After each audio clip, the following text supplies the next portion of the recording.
So hello दोस्तों, welcome to एक study classes.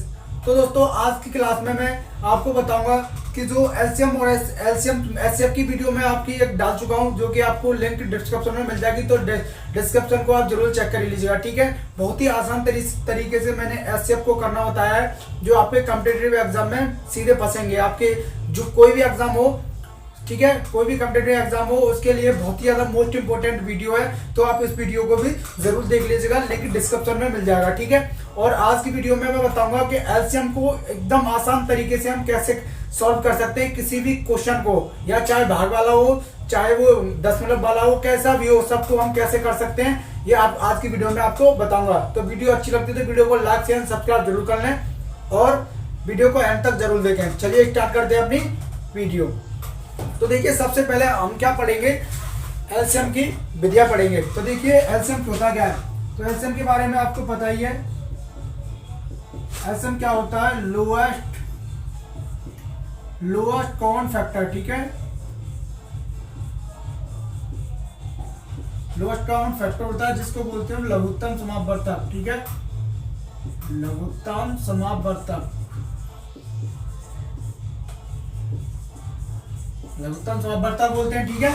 अब देखिए हमें इसके बारे में पढ़ना क्या है, हमें एलसीएम की विधियां पढ़नी है और एलसीएम के बारे में जानना है। ये मैंने ऐसे लिखा दिया कि आपको कोई पूछेगा एलसीएम होता क्या है, तो आपको इसके बारे में पता होना चाहिए, ठीक है।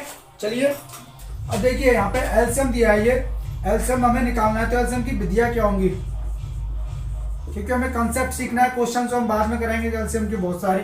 देखिए सबसे पहली विधि होती है गुणनखंड विधि। सबसे पहली होती है गुणनखंड विधि, जिसे बोलते हैं हम फैक्टर मेथड। फैक्टर मेथड, ठीक है, फैक्टर मेथड। तो देखिए मान लीजिए एग्जांपल, आपको एग्जांपल दिया है 12, 18 और 24, ठीक है। 12, 18, 24 आपकी ये वैल्यू दे दी है। तो देखिए सबसे पहले इनको हम कैसे निकालेंगे, इनके फैक्टर करेंगे 12, 18 और 24 के। तो देखिए 12 का फैक्टर करेंगे तो कितना आएगा, 2, 2 दूनी 4 और 3, 2 दूनी 4 और 4 तिया 12, ठीक है। 18 करेंगे तो कितना आएगा, 2 तिया 6 और 3 तिया 6 तिया 18, ठीक है। 2 तिया 6 और 6 तिया 18, ये फैक्टर हो जाएंगे इसके। 24 के करेंगे तो कितना आएगा, 2, 2 दूनी 4, 4 दूनी 8 और 8 तिया 24, इसके ये हो जाएंगे फैक्टर 24 के, ठीक है। अब देखिए इसमें से कॉमन फैक्टर क्या दिख रहा है आपको, घाते में बना लो। इसकी घातें कितनी है, 2 की घात 2 इंटू 3। इसकी कितनी बन रही है, 2 की घात 2 इंटू 3 की घात 2 बराबर इसमें 2 की घात कितनी बन रही है, 3 इंटू 3। तो जो सबसे ज्यादा अधिक, जिसकी घात सबसे अधिक होती है उसको लेते हैं, और जो कॉमन होते हैं उसको लेते हैं। मतलब इसमें सबसे बड़ी घात वाली संख्याओं को हम बाहर ले लेते हैं और उसका मल्टीपल कर देते हैं। वही जो संख्या आती है वही हमारा इसका क्या हो जाती है, एलसीएम हो जाती है, ठीक है। तो देखिए इसमें सबसे बड़ी घात कौन सी है, पहली वाले में सबसे बड़ी घात दी है 2 की पावर नहीं, इसमें सबसे बड़ी घात 2 की घात बेस वाली में कौन सी दी है, सबसे बड़ी घात ये दी है, 2 की घात 3 दी है। और 3 वाले में सबसे बड़ी घात कितनी दी है, ये दी है 3 की घात 2, ठीक है। अब देखिए इसका क्या हो जाएगा 8 और इसका क्या हो जाएगा 9। तो किसका कितना आ जाएगा, 9×72। तो 9×72 क्या हो जाएगा, इसका एलसीएम हो जाएगा, ठीक है। कुछ नहीं है, बस गुणनखंड विधि में हमें यह देखना होता है कि जिसकी भी घात सबसे बड़ी होती है, फैक्टर करके जिसकी जितनी बड़ी घात होगी उसको हम लिख लेंगे और उसका मल्टीपल करने के बाद जो हमारी संख्या आएगी वही हमारे क्या हो जाएगा, उसका एलसीएम हो जाएगा। तो देखिए यहाँ पे जो 12, 18 और 24 का जो एलसीएम होगा वो 72 हो जाएगा, ठीक है। चलिए नेक्स्ट विधि देखते हैं अपनी। नेक्स्ट विधि है अपनी भाग विधि। देखिए भाग विधि क्या होगी आपकी। तो देखिए नेक्स्ट विधि देखनी है आपकी भाग विधि, ठीक है। तो देखिए भाग विधि क्या हो जाएगी, भाग विधि को बोलते हैं हम डिविजिबल, ठीक है, डिवीजन मेथड, ठीक है। भाग विधि डिवीजन मेथड देखना है। तो देखिए यहाँ पे एग्जांपल दे रखा है, मान लो 14, 21, 25 और 30। तो कुछ नहीं है, बहुत ही सिंपल तरीके से मैं से बताऊंगा। तो देखिए भाग विधि में क्या करना होता है, बस इन सबको एक क्रम में रख लेना है। 14, 21, 25 और 30 इन सबको एक क्रम में लिख लेना है ठीक है, क्या हो जाएगा, 2 का भाग देना है, कितना आएगा, 2 सत्ते 14, इसमें देंगे तो 21 में जाएगा नहीं, 25 में भी जाएगा नहीं, और 30 में जाएगा कितनी बार, 15 बार। ठीक है, अब दे देते हैं हम 3 का, तो देखो 7 में जाएगा नहीं, इसमें जाएगा 3 सत्ते 21, 25 में जाएगा नहीं, 15 में जाएगा 3 पंजे 15। ठीक है, अब 5 का दे देते हैं। ठीक है, 7 7 पचम 25 और 5 एकम 5। ठीक है, अब 7 का दे देते हैं, 7 एकम 7 7 एकम 7, 5 में जाएगा नहीं, 1 का 1। अब 5 का दे देते हैं, 1 1 1, सब हो जाएगा 1 1। ठीक है, जब तक सब 1 1 ना हो जाए तब तक हमें भाग देते जाना है। उसके बाद जितनी भी जो वैल्यू लिखी आ रही है उन सब का क्या कर देना, हमें मल्टीपल कर देना है। ठीक है, फिर जो आंसर आएगा वही उसका क्या हो जाएगा, आंसर। तो देखिए 2 × 3 × 5 × 7 × 5, तो देखिए इनका बड़ा करेंगे कितना आएगा, 2 तिया 6 6 5 30। ठीक है, 30 7 पंजे 35। ठीक है, 30 7 पंजे 35।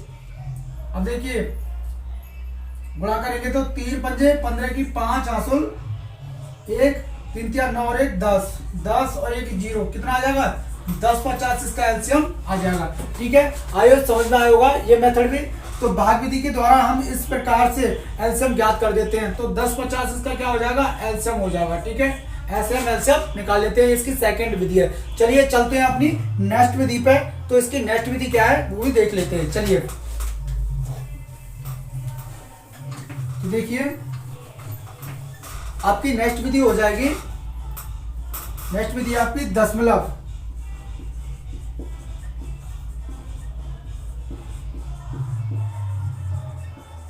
दशमलव संख्याओं का एलसीएम कैसे ज्ञात करते हैं। देखिए कुछ नहीं है, बहुत ही सिंपल है। देखिए मान लीजिए यहाँ पे एग्जांपल में आपके वैल्यू दी है 2.4, ठीक है, 0.072, 1.08। तो देखिए मैंने जब आपको एचसीएफ कराया तो एचसीएफ में क्या बताया था, एचसीएफ में एक फंडामेंटल था कि यदि जितनी भी संख्या दी है, यदि किसी सबसे बड़ी मतलब जिसमें सबसे ज्यादा अंकों वाली संख्या में जो दशमलव लगा हो, वो उनको हल करने के बाद जो एचसीएफ निकल के आता है उसकी दाएं ओर से उसमें वो पॉइंट लगा देते हैं, वही उसका एचसीएफ हो जाता है। और एलसीएम में क्या है, जो सबसे कम अंकों वाली संख्या हो उसके दशमलव को जो निकल के आए एचसीएफ में दाएं ओर से उसमें लगा देते हैं, वही उसका एलसीएम हो जाता है। ठीक है, तो देखिए करके बताते हैं। पहले सिंपल में तुम्हें भूल जाना है कि इसमें कोई भी पॉइंट है। ठीक है, आसानी से पहले इसको निकाल लेना है। 24 72 कोई भी विधि से निकाल लेना है पहले इसका एलसीएम। ठीक है, निकालो, कितना आएगा, 12 36 54। ठीक है, फिर 2 से काटेंगे 6 18 27। ठीक है, फिर 3 से काटेंगे, कितना आएगा, 3 दूनी 6 3 6 18 9 तिया 27। फिर 3 से काटेंगे, कितना आएगा, 2 3 दूनी 6 और 3 तिया 9। फिर 2 से काटेंगे, कितना आएगा, 1 1 3। फिर 3 से काटेंगे, कितना आएगा, 1 1 और 1। ठीक है, ये आ जाएगा। तो देखिए जितनी भी वैल्यू आई है इनका मल्टीपल करके जो मान आएगा उसमें हम दाएं और सबसे कम वाली संख्याओं का लगा देंगे। चलिए पहले करके बताते हैं। 2 × 2 3 × 3 × 2 × 3। ठीक है, मल्टीपल करिए। 2 दूनी 4 4 तिया 12 12 दूनी 24 24 और 3 तिया 9। कितना आएगा, 9 चौका 36 की 6 हासिल 5 और 9 दूनी 18 और 3 9 चौक 36 है, तो 9 और 3 कितने हो जाएंगे, 216। तो ये आ जाएगा इसका एलसीएम। लेकिन अभी दशमलव संख्याओं का एलसीएम कैसे निकालते हैं, मैंने बताया था कि जो सबसे कम अंकों वाली संख्या हो उसमें जो पॉइंट लगा होता है उस पॉइंट को उतनी अंक के बाद उस निकल के आए एलसीएम में हम लगा देते हैं, वही उसका एलसीएम हो जाता है। देखिए यहाँ पे 2.4 यानी कि 24 यहाँ पे सबसे कम अंकों वाली संख्या है और इसका जो पॉइंट है वह एक अंक के बाद लगा हुआ है, एक डिजिट के बाद लगा हुआ है, और इसी पॉइंट को दाएं ओर से इसमें लगा देना है, यानी कि यहाँ पे लगा देना है। तो क्या हो जाएगा, 21.6 इसका एलसीएम आ जाएगा। ठीक है, कौन सी संख्याओं का, इन संख्याओं का 2.4 0.072 और 1.08 का एलसीएम कितना आएगा, 21.6 एलसीएम इसका आ जाएगा। ठीक है, कोई दिक्कत, क्लियर है। चलिए आगे चलते हैं, आगे की विधि बताते हैं। तो देखिए आपकी आगे की विधि है, आपकी आगे की विधि है घातांकों का एलसीएम। ठीक है, तो देखिए क्या हो जाएगा, घातांक संख्याओं का एलसीएम, संख्याओं का एलसीएम। देखिए इसमें कुछ नहीं है, एग्जांपल के तौर पे एक वैल्यू ले लेते हैं। क्या दे रखी है वैल्यू, 2 की पावर 2, 2 की पावर 4, 3 की पावर 2, 3 की पावर 5 और 2 की पावर 19। तो देखिए इसका एक कॉन्सेप्ट है वो आपको याद रखना है। यदि संख्याओं का आधार, यदि संख्याओं का बेस समान हो, ठीक है, यदि संख्याओं का बेस सेम हो और उनकी घातें असमान हो, यानी कि अलग अलग हो, तो उसमें जो सबसे बड़ी घात वाली संख्या होती है वही उसका क्या हो जाता है, एलसीएम हो जाता है। ठीक है, तो इसमें देखिए सभी संख्याओं के जो यहाँ पे 3 दे रखा है, हाँ 3, ठीक है 3।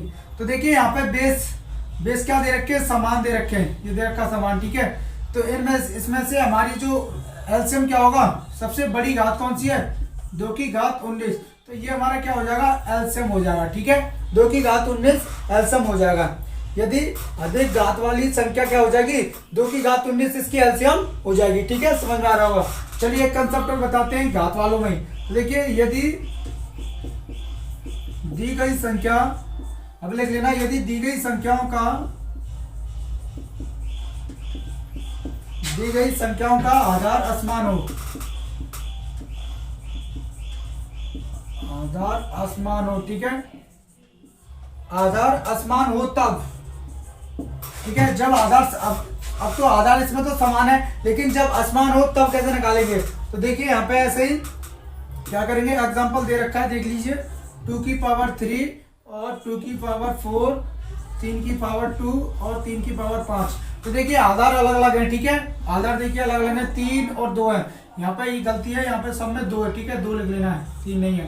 ठीक है, सबके आधार सेम है, घातें अलग हैं, लेकिन यहाँ पे आधार और गलत है। ठीक है, आधार अलग अलग हैं और घातें अलग अलग हैं और आधार भी अलग अलग हैं। तो इसका क्या है, कैसे निकालेंगे। तो इसमें देखिए जो सबसे बड़ी घातें वाली है उन संख्याओं को हम अलग अलग करके लिख लेंगे। यहाँ पे देखिए 2 की घात 4 बराबर में 2 की घात 4 और 3 की घात 5, ये अलग अलग है। तो यही क्या हो जाएगा, इसका एलसीएम हो जाएगा। ठीक है, यही इसका एलसीएम हो जाएगा। आई होप आपको घातांक वाली संख्याओं का एलसीएम निकालना भी आ गया होगा आसानी से। चलिए नेक्स्ट विधि पे चलते हैं। आपकी नेक्स्ट विधि है भिन्नों का। चलिए बताते हैं। मार्कर गिर गया तो मार्कर उठाना पड़ेगा। तो देखिए लास्ट है आपकी भिन्नों का एलसीएम निकालना। एग्जाम्पल दे रखा है, देखिए एग्जाम्पल मान लो 3/5, 1/5 और 5/8, ये आपको दे रखा है। ठीक है, तो देखिए इसमें क्या करना पड़ता है हमें, इसमें अंश का निकालते हैं हम एलसीएम और हर का निकालते हैं हम एचसीएफ। ठीक है, उल्टा कर देते हैं बस। एचसीएफ में हम पहले एलसीएम निकालेंगे, नहीं एचसीएफ निकालेंगे फिर एलसीएम निकालते हैं, लेकिन एलसीएम में पहले एलसीएम निकालेंगे फिर एचसीएफ निकालेंगे। ठीक है, तो देखिए ऊपर का एलसीएम निकालेंगे कितना आएगा, 5 या 15, कुछ नहीं है 15 ही आ जाएगा। और ये सब क्या देखो प्राइम नंबर है, सभी प्राइम नंबर है। ठीक है, क्या है सब प्राइम नंबर। तो प्राइम नंबर का एचसीएफ हमेशा क्या होता है, 1 आता है। प्राइम नंबर अभाज्य संख्याओं का एचसीएफ हमेशा कितना आएगा, 1 आएगा। तो यही इसका क्या हो जाएगा, ये इसका हो जाएगा एलसीएम। ठीक है, एलसीएम हो जाएगा किनका, इन सभी संख्याओं का एलसीएम ये वाला हो जाएगा। चलिए आई होप आपको एलसीएम की विधियां और एलसीएम निकालना भी आ गया होगा। यदि वीडियो आपको अच्छी लग रही है तो वीडियो को लाइक शेयर एंड सब्सक्राइब जरूर करें, और ऐसे ही वीडियो देखने के लिए मुझसे जुड़े रहें, और इन सभी वीडियो को आप देखिए और अच्छे से अपनी प्रिपरेशन करिए और किसी भी एग्जाम को फोड़ के आइए। तो मैथ्स में आप मेरे साथ जुड़ सकते हैं किसी भी टॉपिक को करने के लिए। चलिए मिलते हैं अगली क्लास में। Thanks for watching this video.